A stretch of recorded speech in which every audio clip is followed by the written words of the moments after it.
گوپال نے فی الوقت انہیں یہ کہہ کر ٹال دیا کہ سرگم کا رقص کسی بھی وقت دیکھا جا سکتا ہے، جبکہ وہ یہاں کئی دن ٹھہرنے والے ہیں۔ ان دونوں نے سوچا کہ گوپال صحیح کہہ رہا ہے، وہ اپنی حسرت اور سارے ارمان پورے کر لیں گے۔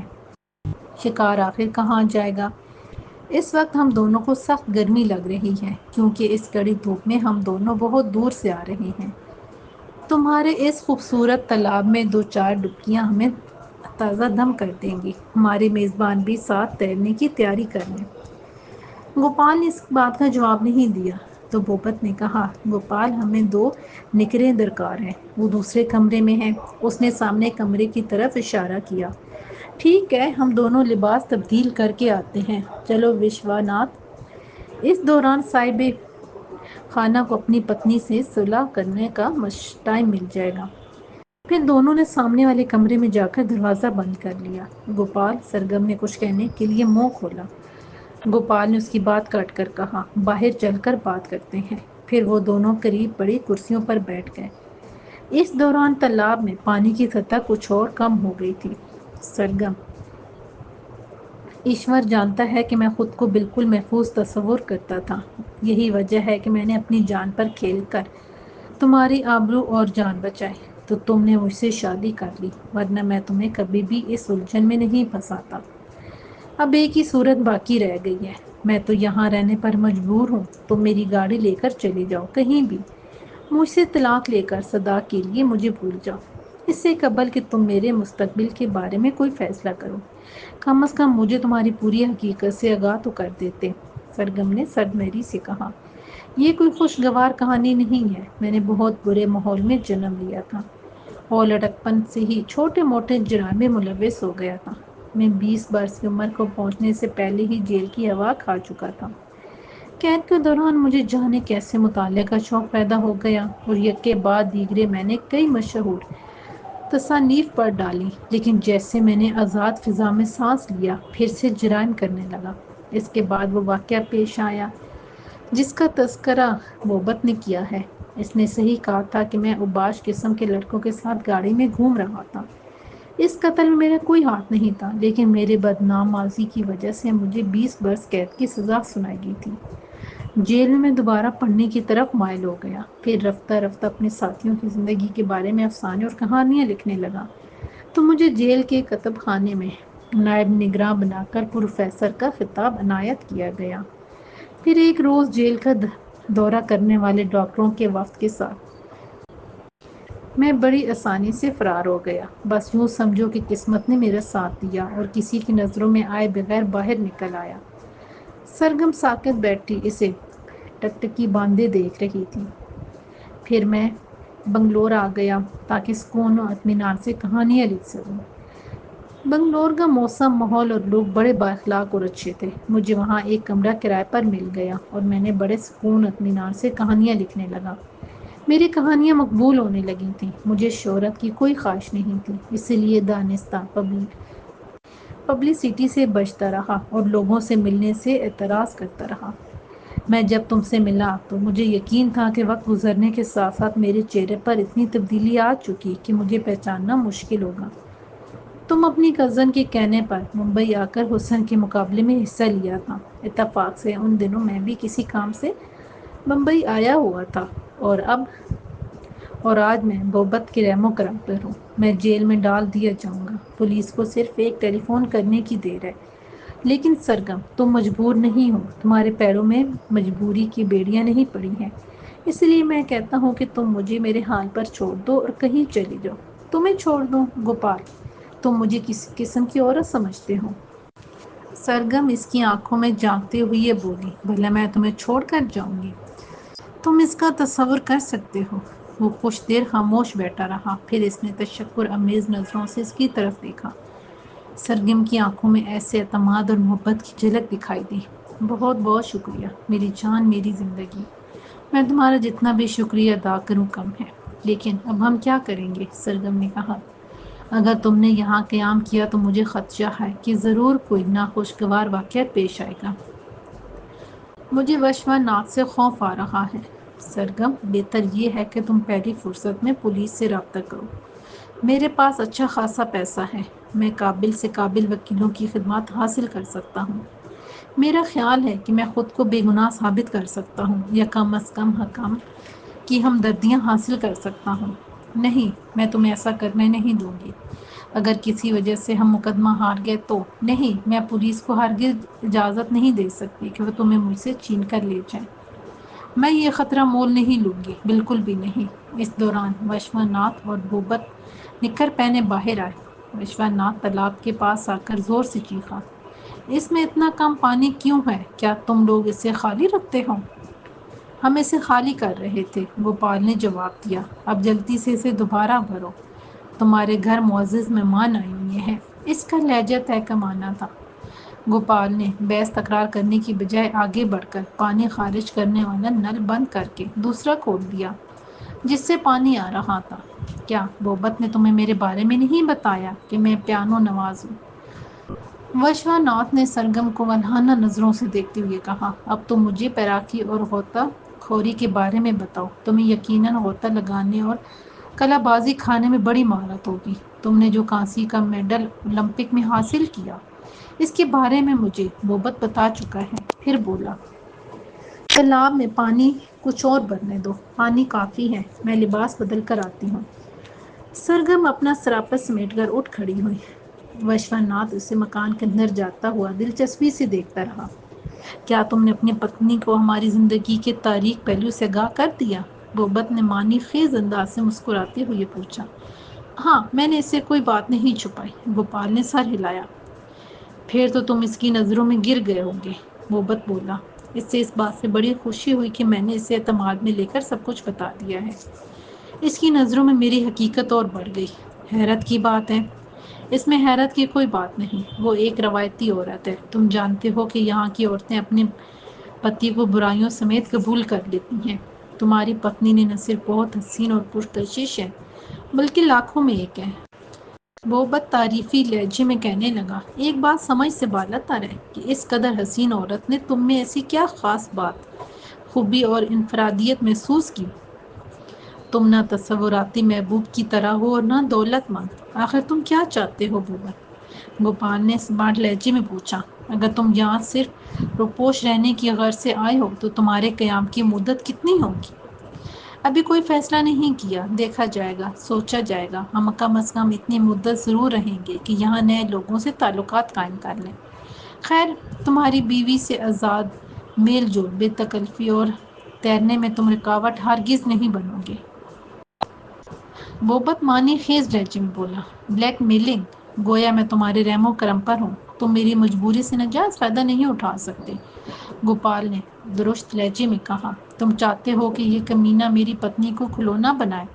میں تمہارا یہ گھناؤنا اور شرمناک منصوبہ پورا ہونے نہیں دوں گا۔ میں پولیس کے پاس جا رہا ہوں۔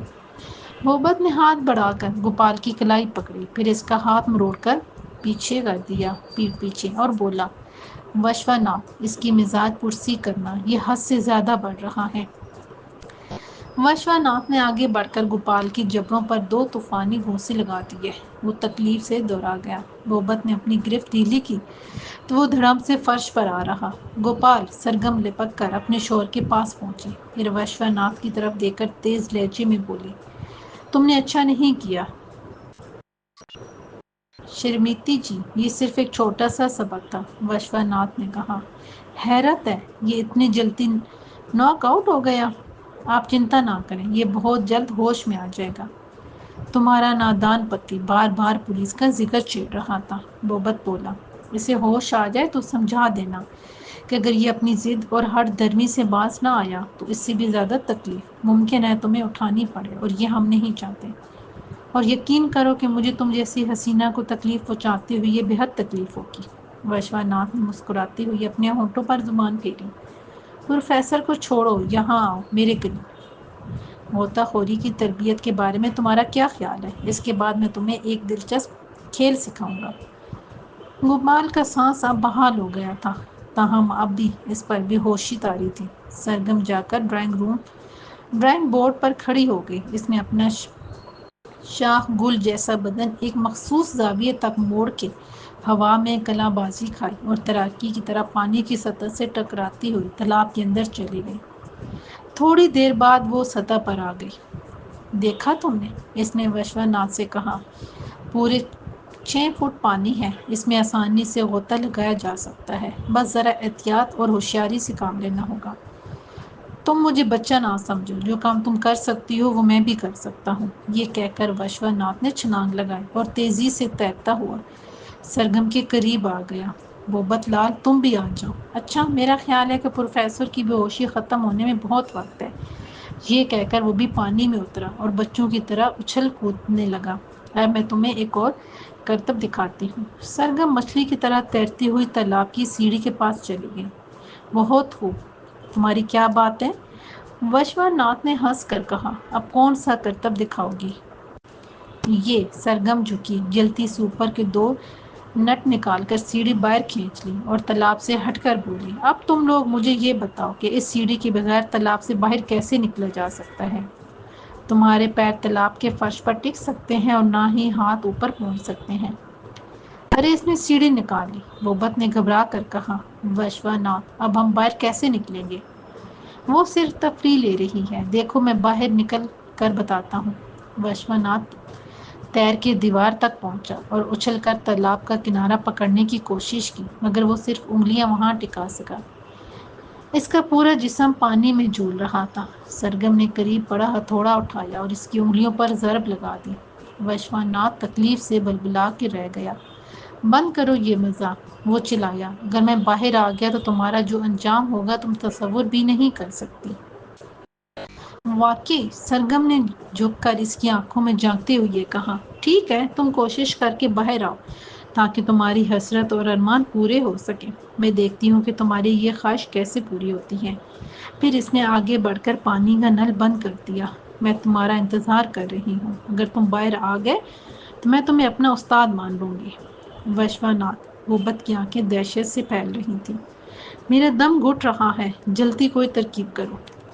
بے وقوف، اپنا جسم ڈھیلا چھوڑ کر پانی کی سطح پر بہنے کی کوشش کرو، ہاتھ پیر چلانے کی کیا ضرورت ہے؟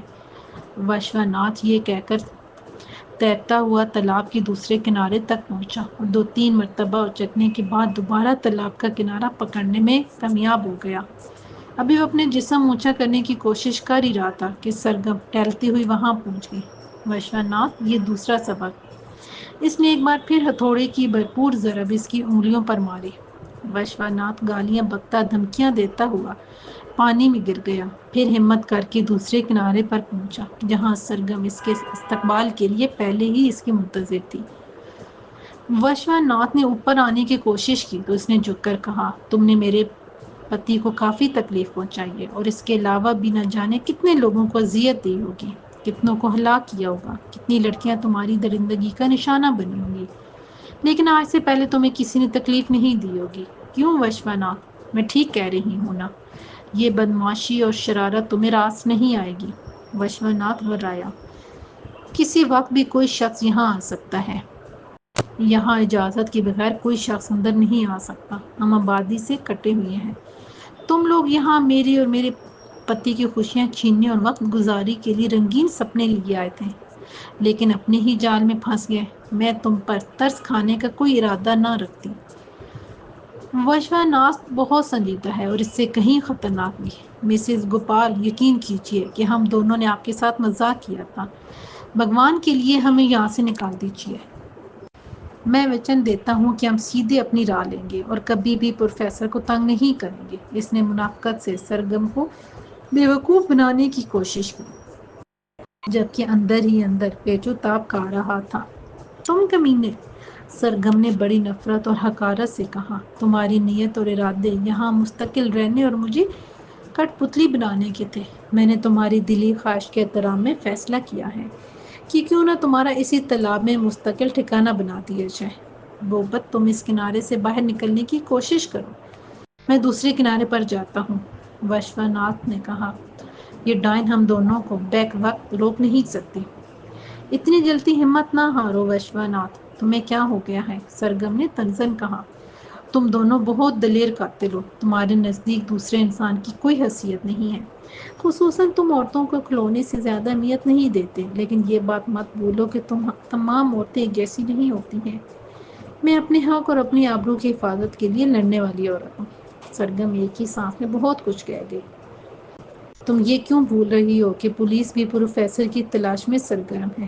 وشواناتھ درست لہجے میں بولا، تمہارے لیے ہماری لاشیں ٹھکانے لگانا مشکل ہو جائے گا۔ مجھے تمہارے خیال سے اختلاف ہے۔ جب تم دونوں بے جان ہو جاؤ گے تو تمہاری گاڑی کو لاشوں سمیت یہاں سے 40 میل دور لے جا کر اس کی بریک فیل کر کے کسی گہری کھائی میں دھکیل دیں گے۔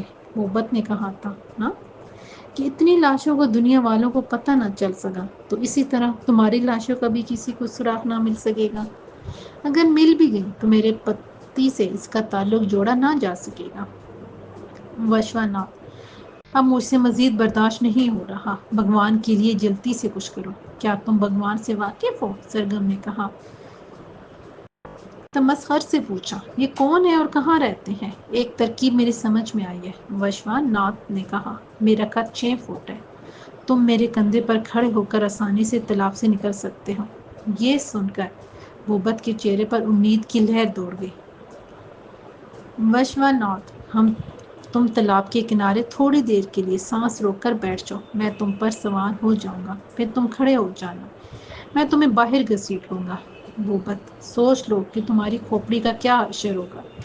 سرگم نے دھمکی کے انداز میں اپنا ہتھوڑا فضا میں لہراتے ہوئے کہا، بکواس مت کرو۔ بھوبت نے تڑختے لہجے میں اسے ڈانٹا، مجھے ایک بار اوپر تو آ جانے دو، پھر دیکھنا کہ میں تمہارا کیا حشر کرتا ہوں۔ سرگم ہتھوڑا ایک طرف پھینک کر فوراً قریبی گیراج کی طرف دوڑی اور وہاں سے پائپ اٹھا لائی اور اس کو بڑے نل سے لگا کے پورا نل کھول دیا۔ بھوبت وشواناتھ کے کندھے پر اپنا توازن برقرار رکھنے کی کوشش کر رہا تھا۔ جیسے ہی اس کا سر تالاب کے کنارے سے بلند ہوا، سرگم نے پائپ کا رخ اس کی آنکھوں کی طرف کر دیا۔ پانی کی تیز دھار سے بھوبت بوکھلا گیا اور گڑپ سے پانی میں جا گرا۔ اب وہ بری طرح گھبرا گیا تھا، اس کے منہ اور ناک میں پانی بھر رہا تھا۔ وہ کھانستا ہوا وشواناتھ کا سہارا لینے کے لیے تگ و دو کرنے لگا، جبکہ وشواناتھ صورتحال سمجھ نہ سکا۔ بھوبت نے اس کی گردن پکڑ لی، وہ اس کا وزن سہارا نہ سکا اور خود بھی پانی میں گر گیا۔ بے وقوف، مجھے چھوڑو ورنہ ہم دونوں ڈوب مر جائیں گے، وشواناتھ دقت سے چلایا۔ وہ بار بار اپنا سر پانی سے اونچا رکھنے کی کوشش کر رہا تھا، مگر بھوبت کی گرفت اتنی سخت تھی کہ وہ آخری بار سطح پر آئے اور پھر ہمیشہ ہمیشہ کے لیے پانی کی تہہ میں اتر گئے۔